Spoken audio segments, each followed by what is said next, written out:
भला है बुरा है जैसा भी है, मेरा पति मेरा देवता है। भला है बुरा है कैसा भी है, मेरा पति मेरा देवता है। जय भीम, नमो बुद्धाय। साथियों, जैसा कि आप मेरे गुनगुनाने से ही समझ गए होंगे कि आज मैं किन बिंदुओं पर चर्चा करूंगी। जी हाँ साथियों, कल भारत में करवा चौथ नाम का एक पर्व है। वो पर्व जिसे हिंदू धर्म की महिलाएं बड़े ही हर्षोल्लास के साथ मनाती हैं। करवा चौथ के दिन पत्नी अपने पति की लंबी उम्र के लिए पूरा दिन भूखा प्यासा रहकर उसकी लंबी उम्र की कामना करती है और उम्मीद करती है और प्रार्थना करती है और आशा करती है कि उसके पति की उम्र बहुत लंबी हो। लेकिन वहीं हम दूसरी तरफ देखते हैं कि उस पत्नी का पति सुबह से लेकर रात तक कुछ न कुछ खाता रहता है। तो ये कैसा प्यार है एक दूसरे के प्रति। और देखिए, आज तक इस देश में कोई भी ऐसा व्रत उपवास नहीं बनाया गया जो कि पत्नियों की लंबी उम्र के लिए हो।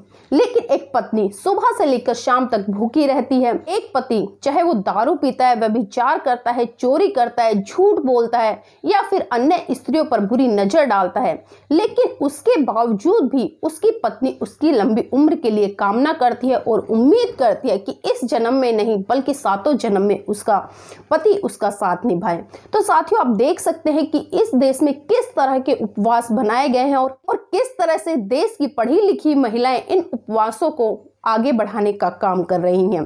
कई बार तो ऐसा लगता है कि पढ़ी लिखी महिलाएं भी शायद बुद्धि का इस्तेमाल नहीं करती और कभी चिंतन मनन नहीं करती कि आखिर एक व्रत रखने से पति की लंबी उम्र कैसे हो सकती है। अगर साथियों यहाँ पर बात लंबी उम्र की है कि एक व्रत रख लो और उससे आपके पति की लंबी उम्र हो जाएगी, तो मैं आपको गारंटी के साथ कहती हूँ कि इस भारत देश में न जाने कितने धर्मों के लोग रहते हैं और उनकी पत्नियां हैं। चाहे उसमें आप सिख धर्म उठाकर देख लीजिए, बौद्ध धर्म उठाकर देख लीजिए, जैन धर्म उठाकर देख लीजिए या अन्य कोई भी धर्म उठाकर देख लीजिए। लेकिन जितनी भी रूढ़िवादी परंपराएं, ये उपवास पाखंडवाद है, वो आपको सिर्फ और सिर्फ हिंदू धर्म में ही नजर आता है। साथियों, हिंदू धर्म कोई धर्म नहीं बल्कि सुप्रीम कोर्ट ने भी साफ साफ कहा है कि हिंदू धर्म एक अभद्र गाली है। लेकिन उसके बावजूद भी लोग अपने आप को हिंदू कहलाने में बड़ा गर्व महसूस करते हैं। समझ में नहीं आता कि वो कैसा गर्व महसूस करते हैं। और साथियों, बहुत लॉजिकल बातें हैं। मैं यहाँ पर एक छोटा सा उदाहरण भी दूंगी कि बहुत सारी महिलाएं करवा चौथ का व्रत रखती हैं और पूरा दिन भूखा प्यासा रहती हैं, और जब शाम को चांद निकलता है तो छन्नी में से चांद को देखकर वो अपना व्रत खोलती हैं। लेकिन वहीं दूसरी तरफ देखिए कि जब कई बार उनका बच्चा रोता है तो वो बड़े गर्व से कहते हैं कि बेटा देख, चंदा मामा निकल गया, बेटा देख, चंदा मामा निकल गया। अब मुझे एक बात बताइए कि जब आप अपने बच्चे को चुप कराने के लिए उस चंदा मामा को अपना भाई बनाकर संबोधित कर रही हैं, और जब करवा चौथ जैसी रूढ़िवादी परंपराएं आती है तो आप उसी चांद को यानी कि उसी भाई को छन्नी में से एक पति के रूप में देखती हैं। कैसा दोहरा मापदंड है, मेरी तो समझ में नहीं आता कि शायद आप इतनी बुद्धि भी अप्लाई नहीं करती हैं कि एक तरफ तो आप उसको अपना भाई बनाती हैं और दूसरी तरफ जब करवा चौथ जैसी रूढ़िवादी परंपराएं आती हैं और ये व्रत आते हैं, ये उपवास आते हैं, आप उसको छन्नी में से पति के रूप में देख सकती हैं। बहुत ही सोचने वाली बात है। लेकिन महिलाएं इस बात पर बिल्कुल भी मंथन चिंतन नहीं करती हैं। सिर्फ वो आंख बंद कर भेड़ चाल चल के वो काम करे जाती हैं जो उन पर धर्मशास्त्रों के द्वारा लाद दिए गए हैं। और धर्मशास्त्र आखिर है क्या, मैं आपकी जानकारी के लिए बता दूं कि जो हिंदू धर्म ग्रंथ हैं उनमें आज भी महिला को पैर की जूती के बराबर समझा जाता है। उनको आज भी पुरुषों के बराबर समानता का अधिकार नहीं है। उन्हें आज भी शिक्षा लेने का अधिकार नहीं है। आज भी उन्हें विवाह से पहले अपने पिता के अधीन रहने का, विवाह के बाद अपने पति के अधीन रहने का ही अधिकार सुनिश्चित किया गया है। लेकिन आज हम 21वीं सदी में जी रहे हैं और आज मैं बात कर रही हूं उन उपवासों की, जिन उपवासों पर खासकर मैं यहाँ पर बहुजन समाज को टारगेट करूंगी। बहुजन समाज की ये संस्कृति नहीं है, बहुजन समाज के ये तीज त्योहार नहीं है, बहुजन समाज के ये किसी भी तरह से मैं कहूंगी कि हर्षो उल्लास वाले त्योहार नहीं है। जब हमारे महान पुरुषों ने इतना त्याग, समर्पण, बलिदान करके हमें एक ज्ञान का मार्ग दिया, एक प्रज्ञा का मार्ग दिया, लेकिन फिर भी न जाने क्यों बहुजन समाज के लोग इन रूढ़िवादी परंपराओं में उलझकर, इन पाखंडवादों में, इन अंधविश्वासों में उलझकर अपना लाखों रुपया एक साल में इन तीज त्योहारों पर बर्बाद कर देते हैं। साथियों, मैं आपको उदाहरण के तौर पर बताऊंगी कि एक साल में बहुत सारे त्योहार होते हैं, चाहे होली हो, दीपावली हो, रक्षाबंधन हो, भैया दूज हो, करवा चौथ हो, होली हो, और भी न जाने अन्य तरह के व्रत आते हैं और अन्य तरह के पर्व आते हैं और अन्य तरह के बहुत सारे ऐसे हिंदू धर्म ग्रंथों के द्वारा बनाए गए हैं त्योहार हैं जो कि बहुजन समाज की हार होती है। लेकिन उन हारों पर ये स्वर्ण लोग अपनी जीत का जश्न मनाते नजर आते हैं और उन जश्न में हमारे बहुजन समाज के लोग जाने अनजाने में फंसते नजर आ रहे हैं। और साथ ही यही कारण है कि आज बहुजन समाज चाह कर भी अपनी तरक्की नहीं कर पा रहा है, चाह कर भी आगे नहीं बढ़ पा रहा है और चाह कर भी इन दुराचारी लोगों की चालें नहीं समझ पा रहा है।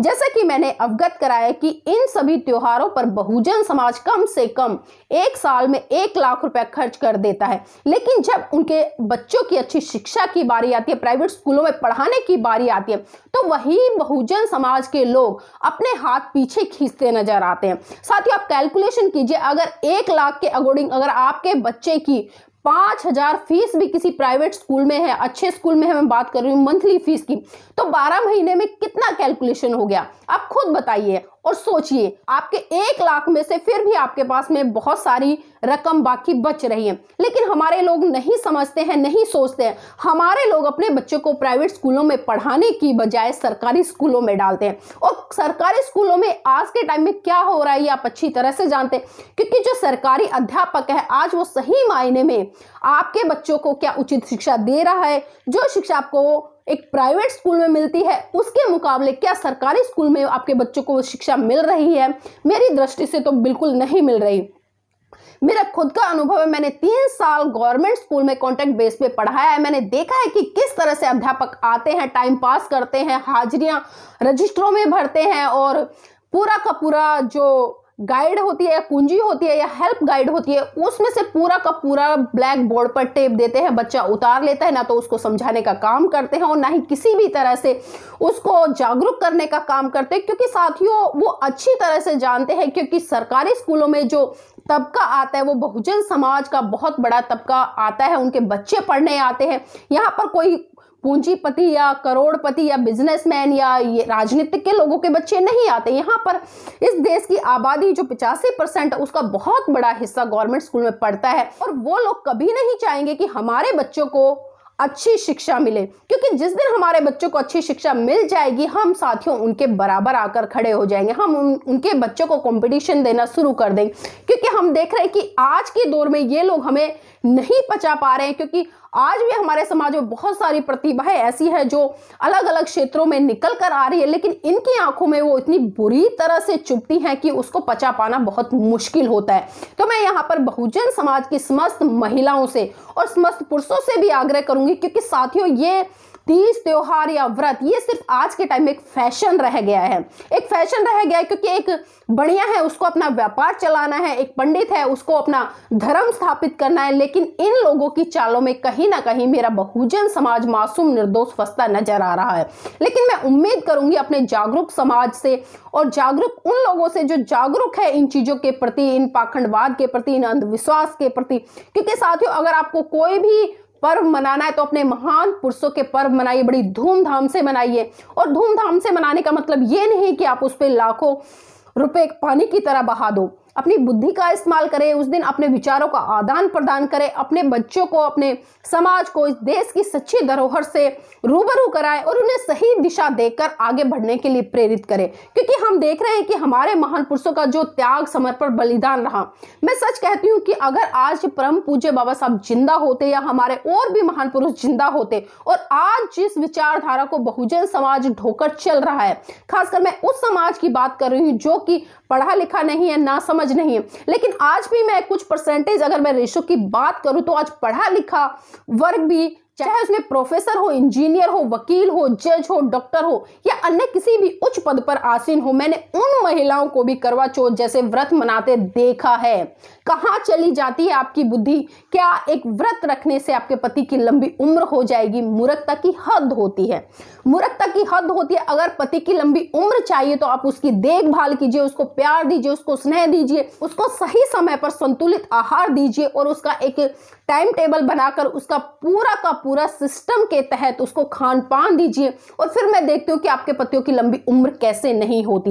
लेकिन कहीं ना कहीं हमारे समाज की महिलाएं, हमारे देश की महिलाएं इन परंपराओं को इतने शौक से ढो रही हैं, वो ये भी नहीं जान पा रही हैं कि इन त्योहारों के पीछे उनकी हार छुपी हुई है। क्योंकि संविधान में इतने अधिकार होने के बावजूद भी आज भी महिलाओं को समानता का अधिकार नहीं है। चाहे आप सामाजिक क्षेत्र में उठाकर देखें, धार्मिक क्षेत्र में उठाकर देखें, राजनीतिक क्षेत्र में उठाकर देखें या आप किसी भी प्रशासनिक क्षेत्र में उठाकर देखें, आज भी महिलाएं चाहे कितनी योग्य है, कितनी सक्षम है, कितनी पढ़ी लिखी है, लेकिन सामने वाला पुरुष उसको कभी उसकी योग्यता के आधार पर नहीं मापता, ना ही उसके टैलेंट के आधार पर मापता है, बल्कि वो सिर्फ और सिर्फ इस दृष्टि से देखता है कि वो महिला है, कमजोर है, अबला है और वो कहीं ना कहीं पुरुषों से नीचे ही आती है।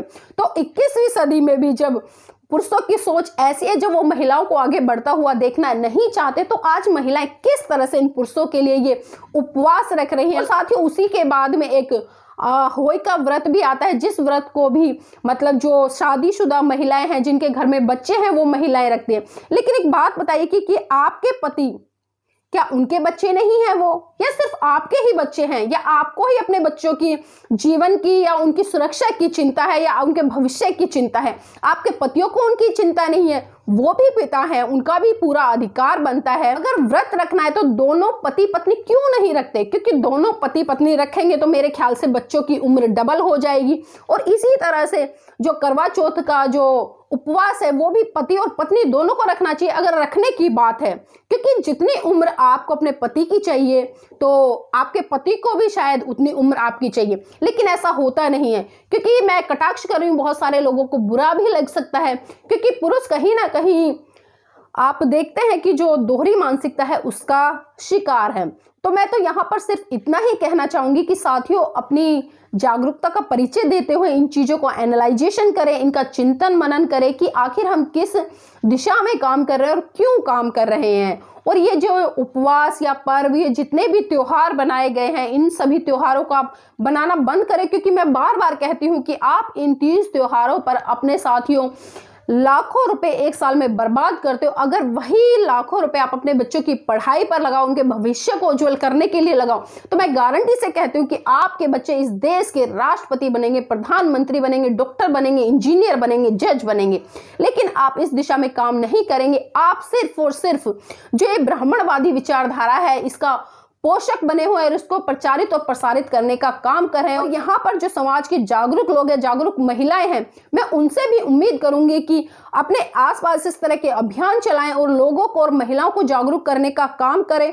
और पुरुषों से भी मैं उम्मीद करूंगी कि जितने भी हमारे बहुजन समाज के कार्यक्रम होते हैं उसमें अपने घर की महिलाओं की भागीदारी सुनिश्चित करें। क्योंकि साथ ही जब तक अपने घर की महिलाओं की भागीदारी सुनिश्चित नहीं करोगे तब तक आप किसी भी आंदोलन को गति नहीं दे सकते। और मैं अंत में सिर्फ इतना ही कहना चाहूंगी साथियों, ये परंपराएं, ये अंधविश्वास, ये रूढ़िवादिता, ये आपके लिए नहीं है। आपके महान पुरुषों ने आपको बहुत अच्छे अच्छे मार्ग दिए हैं, बहुत अच्छी प्रज्ञा के द्वारा आपको चिंतन मनन करने का एक प्रकाश दिया है, आपको एक धम्म दिया है, जो धम्म पूरे विश्व में स्थापित और पूरे विश्व में जिसका डंका बजता है। आप अपने जीवन में धम्म को धारण कीजिए, उस धम्म के मार्ग पर चलकर अपने परिवार का, अपने समाज का, अपने देश का, अपने राष्ट्र का निर्माण कीजिए और अपने राष्ट्र के निर्माण में अपनी सक्रिय भूमिका निभाइए और इस देश को गौरवान्वित करने का काम